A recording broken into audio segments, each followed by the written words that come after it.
Dr. Debbie here, and just a quick announcement before we get to today's episode. Has someone shattered your trust? Have you been blindsided by betrayal? It's a total shock to the body and mind. Some of us recover, and many others stay sick, bitter, angry, resentful, and stuck. If that's you, I have a research-based solution.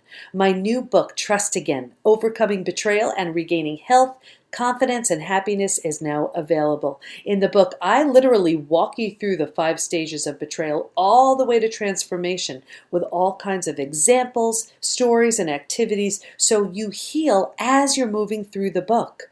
I've also shared my very personal story along with those who participated in my PhD study so you can see how others moved through their experiences too. Of course, I'm also teaching you my 4-part trust rebuilding process so you can learn to feel safe again, love again, trust again. So here's what you do.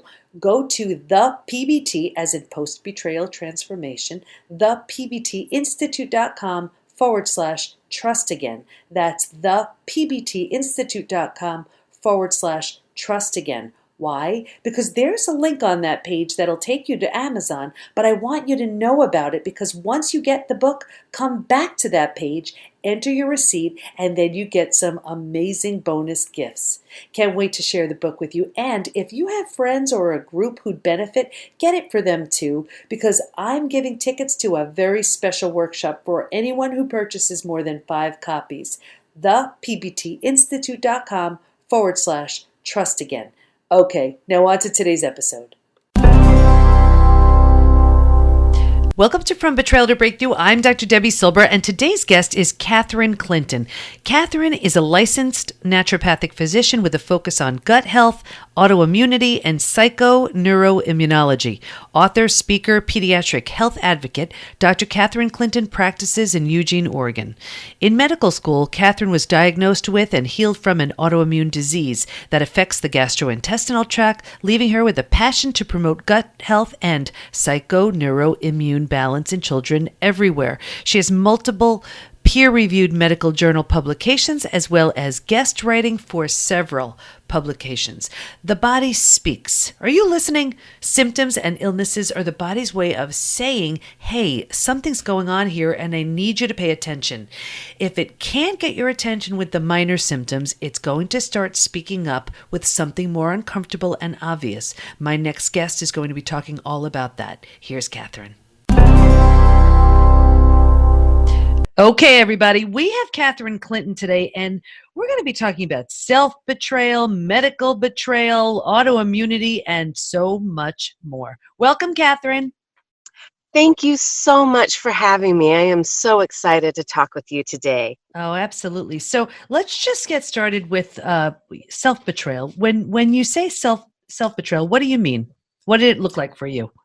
For me, my self-betrayal started when my body started talking to me. I was in medical school, and the pressures of medical school were intense, and little things kept popping up that I ignored. Little patches of eczema,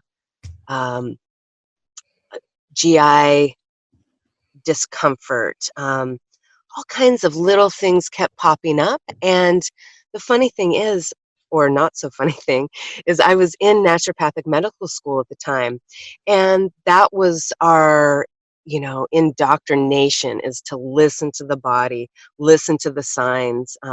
It's always telling us something. It's always on our side. And I ignored it. I didn't have time for it. Honestly, I was busy. Yeah. So what did you attribute it to? I mean, when the eczema, the GI issues were coming up, what did you say? What'd you think?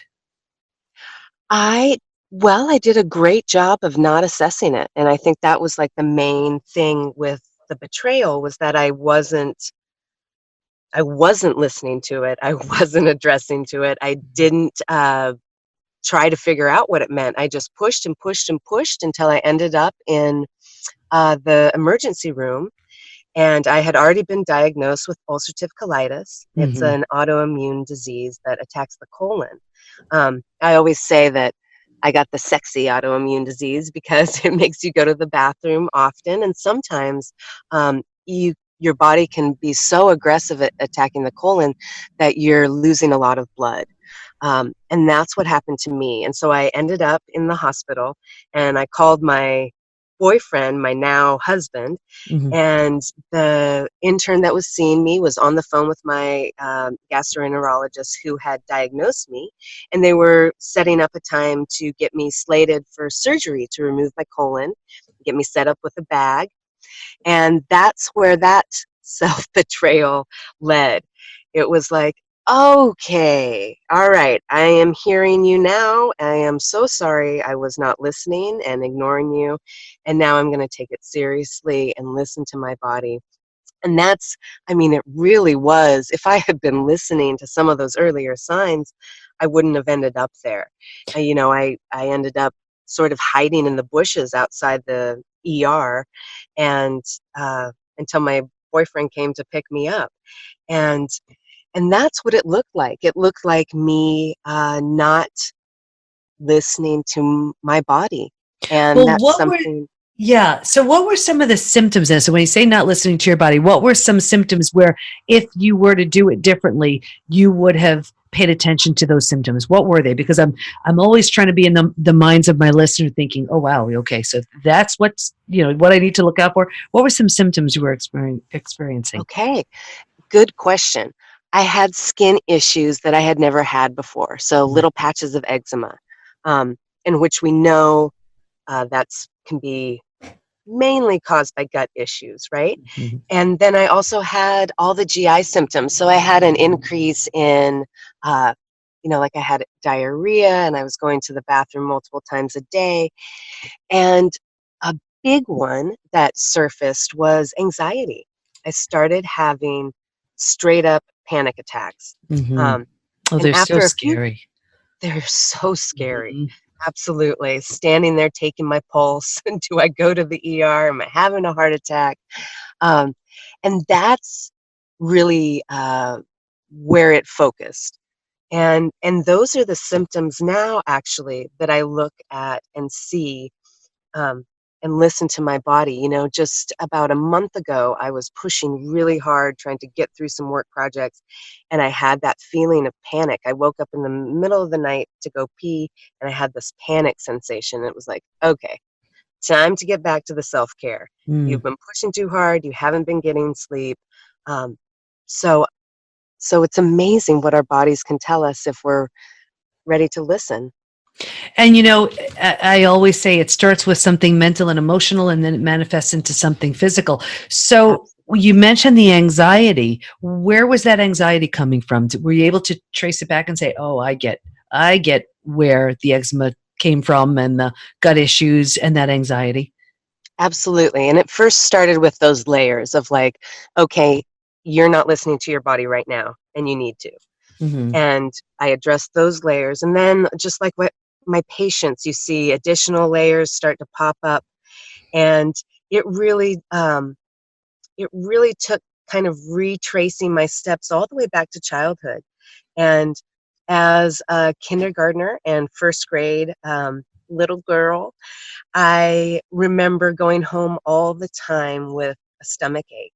And what was happening in my school was there was corporal punishment, and it was Starkville, Mississippi. So there was corporal physical punishment and loads of racism around. And I didn't understand any of it. I just knew that kids were being beaten for things I didn't think they should be beaten for, and that scared me. And I didn't have the words. I'd go to the nurse's office, I'd go home sick, and my parents thought, "Oh, you're just not adjusting to school." Typical, like the kid can't adjust to school. And my teachers at school thought something weird was happening at home because I didn't have the words to tell anybody what was happening. Mm. And we talk so much about trauma these days and how it can increase inflammation and increase our chances for autoimmune diseases and chronic inflammation and chronic disease. And it doesn't have to be those big T's. Excuse me. It can be something like I'm describing. It doesn't have to be these huge losses or these big T traumas, right? It can be Mhm. the little T traumas that go unresolved. And So how did you know, though, that the anxiety you were feeling as an adult was being traced back? Like when you traced it back, it was to the childhood challenges at school. How did you put that together? well, like I said, it was a layering thing. So first layer of anxiety was really biochemical, biological. I didn't have what my body needed Hmm. to have a calm nervous system. I didn't have the amino acids. I mean, when we look at gut health and how our gut microbiome is making those amino acids for uh, us to be energized and calm and thinking clearly, uh, I wasn't doing that. My body wasn't doing that. So that was the first layer. And that was a really reassuring layer because it was like, okay, I can get back to some normalcy by just addressing the physical, um, just addressing that gut health. And so that was the first piece of it. And then it was a lot of work with neurofeedback and reframing that anxiety, reframing it as, like we were talking about before. It's really trying to communicate to us. It's really trying to tell us something when we have these symptoms. So reframing that anxiety. And for me, everybody's different, of course, but for me, that reframing looked like my anxiety took the form and shape of a very protective mother. Hmm. And so when I would start to have these feelings of anxiety, I would check in and say, okay, how's the physical? How are you doing? Are you getting your sleep? Are you eating well? Are you okay physically? And if so, let's look at what else might be happening. And sometimes it was a great reminder. It was that protective mom on my shoulder Hmm. giving me some anxious feelings because I hadn't gotten enough sleep. I hadn't attended to my physical body. Hmm. But there was another piece to it. And the reframing of the anxiety was really helpful. It took the fear out of it and helped me kind of dialogue in a way with my Hmm. own anxiety. Hmm. And it became clear that some of my connections were also not as connected, for a lack of better words. So talk to us a little bit about neurofeedback because it's something that maybe some of my listeners aren't familiar with. Absolutely. So there's so many different techniques of neurofeedback, but basically what neurofeedback is doing is resetting that nervous system. So we talked about my childhood kind of sowing the seeds for that Hmm. anxiety and that autoimmune condition.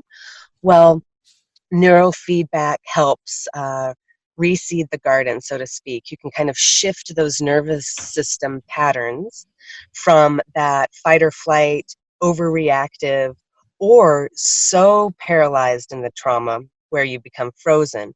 Both of those things can really be rewired into that parasympathetic rest, digest, feel safe. Um, and when we do that, our body notices. When we're in that parasympathetic, that rest, digest, our brain is able to think rationally. I mean, it's amazing what happens. The signals to the brain are shut down when we're in that fight or flight or when we're in that frozen kind of disassociative state. Um, so neurofeedback really is it's an umbrella term talking about all those different techniques that can rewire that nervous system Was there out of that. one, yeah, was there one technique that really worked for you that you noticed a big difference when you started doing it? Absolutely. Uh, my favorite technique was the heart math. I Hmm. love the heart math technique, and it's been really great for my patients and my family. I think part of it, honestly, is that you can utilize technology with it. So Hmm. it sort of measures heart rate variability and deep breathing you train yourself to kind of go into that parasympathetic state that we want to be in. So, if you could explain to my listeners what the heart, what it does actually, because you can see here, I'm showing you mine. I have, Yay! but I would love to know. I would love to hear your explanation, because it's a wonderful tool if you know how to use it. I have to be totally honest. I have it. I don't know if I'm using it right. So if you can explain a little bit more, because I know so many people speak so highly of it, and it's something that you can just. It's simple to use, but really just a sentence or two about how to use it and what it does would be so helpful. Absolutely. So it is measuring predominantly your heart rate variability. And so heart rate variability is different than your heart rate, right? Your heart rate's how many times your heart's beating in a minute or set time. But heart rate variability is how resilient your heart is to those changes in the nervous system that we were talking about. So we're here talking now, and I feel great and relaxed. Now a bear jumps into here, and Let's my hope body's not. let's hope not. But if it did, let's hope that my body gets flooded with all those endorphins and adrenaline and epinephrine, cortisol, all that stuff. And what my heart is supposed to do is also increase its rate and signaling, and then I'm supposed to run away from the bear and get to the meadow and chill, and my heart is supposed to do that instantaneously. When the threat is gone, it should go back to its parasympathetic model.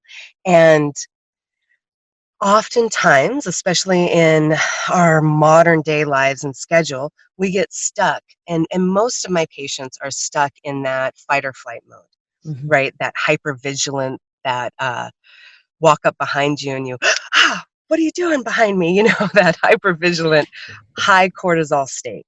And how do we know, though, if we're in that state? That's a great question. There are some wonderful lab tests out there. My favorite is the Dutch test. And it's a salivary hormone test, and it looks at your cortisol readings throughout the day. And what we see with cortisol is that we have that big dump in the morning so that we get out of bed and we're excited to do our day and we have energy for that. And it kind of plateaus throughout the day so that we're energized and doing our stuff. And it dips at night, and then melatonin kind of takes over the scene so we can sleep. Now that's ideal, but a lot of us aren't seeing that dip at night. We see an acceleration at night, the racing thoughts, the tired but can't sleep. All of those kind of... You know how many listeners are shaking their head right now saying, yes, that's me. It's that tired and wired. Absolutely. So okay, let's talk about that a little bit, because it's so common, especially after betrayal. We're so stressed. Our whole world our bottom has bottomed out on us, and we are in this, fight or flight. And I see it, with the 5 stages from betrayal to breakthrough that were identified in my study. That's so typical of a stage 3, where we're surviving and we think that's as good as it gets, and that's where we stay. And that actually is the most common stage to get stuck in. So let's say that's where we are. We're in this chronic state of fight or flight. What do you suggest? Well, my favorite tools, I love the heart math and the heart rate variability. It comes with visualizations and breath, so you can see all of these metrics. It's wonderful. And that is a tool that helps us kind of see what's happening in our body and how we can normally do that. We can do that without the gear and the monitor, the ear monitor, finger monitor. And so we talked about how my first layer of anxiety was really physical, and we kind of put that piece together with gut health, and then it became really a reframing and neurofeedback. And then the last piece that has been really exciting is just connecting with nature. So grounding, getting my AM sun, making sure that I lower the lights or turn them off a couple hours before I go to bed. Those three things have been so tremendously powerful, and I had no idea they were going to be so powerful when I was in school, when I was a patient. Um, it wasn't until the last 5 years that I realized the actual instant power that nature has. You Hmm. know, it's really incredible, and I'm so glad that research is catching up to it. Yeah, Um, no, it's really, really powerful. So then now I know you were also, you mentioned a betrayal from the medical community. What do you mean by that?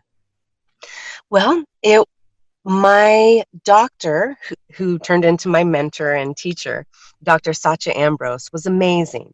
But I had seen 7 or 8 doctors before her, and these doctors wouldn't listen to me. So everybody was like, "You have Crohn's disease." And I was a medical student, and I was like, "No, I don't. Mm. I have been up all night with my hypervigilant cortisol, researching my symptoms and the treatments that would work for it. And so oftentimes I was dismissed, even in even in clinical settings with amazing doctors who had amazing knowledge and who were also my teachers and mentors. I looked up to them. But sometimes when we're working with conditions like this, we really need to find a practitioner who we trust and who listens to us and who we feel safe with. That's where the healing starts. Yeah, and I had a very similar story. I had, you name it, I had it, and I should have been the picture of health, and I was anything but, and going from doctor to doctor and testing me for things, ruling out, things I wouldn't wish on anybody. And it turned out it was, at the root of it, my adrenals had just absolutely tanked. Yeah, And that's what it was. But when you don't know, and then you suggest all of these other things and that it could possibly be, it's terrifying. We're not getting the answers we need. We're only feeling worse now. We're so afraid because of the potential of, well, maybe it's this, maybe it's that. And talk about creating anxiety. I mean, that's just making things so much worse. absolutely. Absolutely. And just that's such a huge part of healing is to have a trusted practitioner that you feel safe with. That's where the healing begins. We can't heal as well with practitioners we don't trust. I mean, having that, you talk about polyvagal theory and how as humans we are hardwired to seek out safety. As patients and people who are ill, that's especially true, right? So And you know that what? Can you explain the polyvagal theory for just, those who aren't familiar? absolutely. So our vagus nerve is really, when we were talking about the different kinds of nervous system reactions and the hypervigilant fight or flight, or the frozen, or the place we're supposed to be most of the time, the rest and digest. These are shades of the vagus nerve. So the vagus nerve is that main nerve connecting our brain with our heart, with our gut. And really, there's a lot of similarities with the heart math research and polyvagal. But really, what the polyvagal theory is talking about how we as humans are hardwired to seek out safety in each other. And how do we see this safety? We see it in people's facial expressions. We hear it in their tone of voice.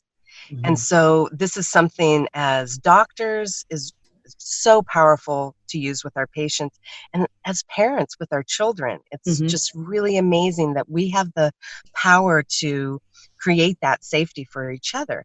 And so that safety really needs to translate into our doctor's offices, right? And I'm sure everybody listening, like I just envision, and my mom has gone over 22 years now, but I'll never forget. I was in a car accident years and years ago, and I was trying to hold it together as best I could. And I called my mom, and the minute I heard her voice, I just lost it. It's just something about hearing her voice, and just to what you Yeah, say, that to your point, that sense of safety and like, it could be good or bad. That voice or those facial expressions can make you feel more comfortable or definitely less comfortable. So it's very real. absolutely. Absolutely, absolutely. And it's something that is not talked about enough. It's really foundational that we're feeling safe Mhm. in our families, in our doctors' offices, in our communities. Absolutely. So how'd you turn it around? What did you do? Like, what did you do? And then you notice, wow, you know what? I'm really feeling better here. This is really working. Well, it came with that reframing of anxiety and being like, okay, I've listened to you. I've gone through all the reasons you might be here. And Debbie, to be honest, I was having anxiety about really strange things. We moved out into the country, and I was worried about my husband being away and out of range. I was worried about the fire in the wood stove. It was so big and so intense, it like set this trigger off, like, that's danger. Mm. Um, and all of the things around me, I started to realize I am having anxiety about my natural place in the world. As humans, we've evolved outside, we've evolved in nature without our cell phones, we've evolved by fire, we've evolved by all these things. So why am I so freaked out about it? Mhm. And I just decided to dive deeper into it, go outside more, go camping with the kids without my husband, totally away from cell reception, to really get into to this fear, kind of explore what is going on. And the more I did that, the more I realized, oh, you have been so disconnected that these things that bring health and nourishment are completely foreign to you.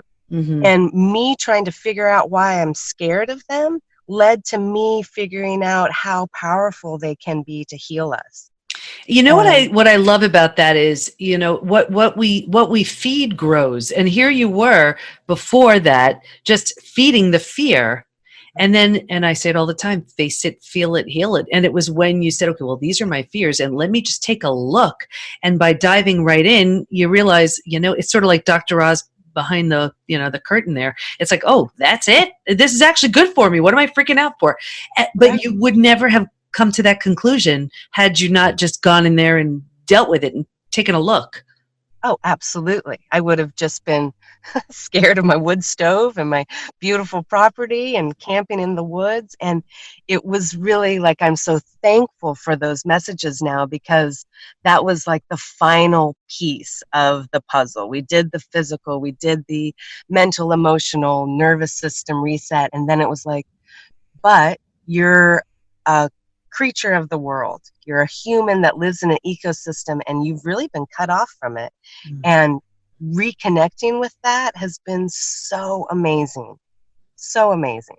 Yeah, that's really powerful. And it's in taking a look at all of everything that wasn't working, and really facing it and looking at all of those things and saying, okay, what can I do to just really understand this? And that's when it just isn't nearly as big as you thought, or you make sense and meaning out of it, and you can move through it. So what did it lead to for you?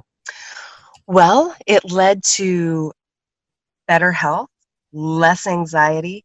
I talked about my autoimmune condition, ulcerative colitis, but I was also diagnosed with Hashimoto thyroiditis, Lyme disease, multiple GI stuff, and all of that has fallen by the wayside. I am healthy and balanced on every level, and that last connection with nature was the final piece. And it's led to so much better outcomes with my patients, with my family. It's been so exciting that I'm writing a book about it.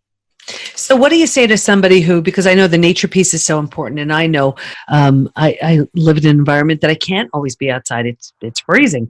What do you say to someone who's like, well, must be nice for you, but I'm sitting here looking at my cubicle, and then I go to my, it's like a concrete jungle. What do you suggest? Absolutely. And that's so valid. And what I suggest, or what I tell people when they say that, is that's not 100% true. Concrete transmits that same electrical frequency that the earth does.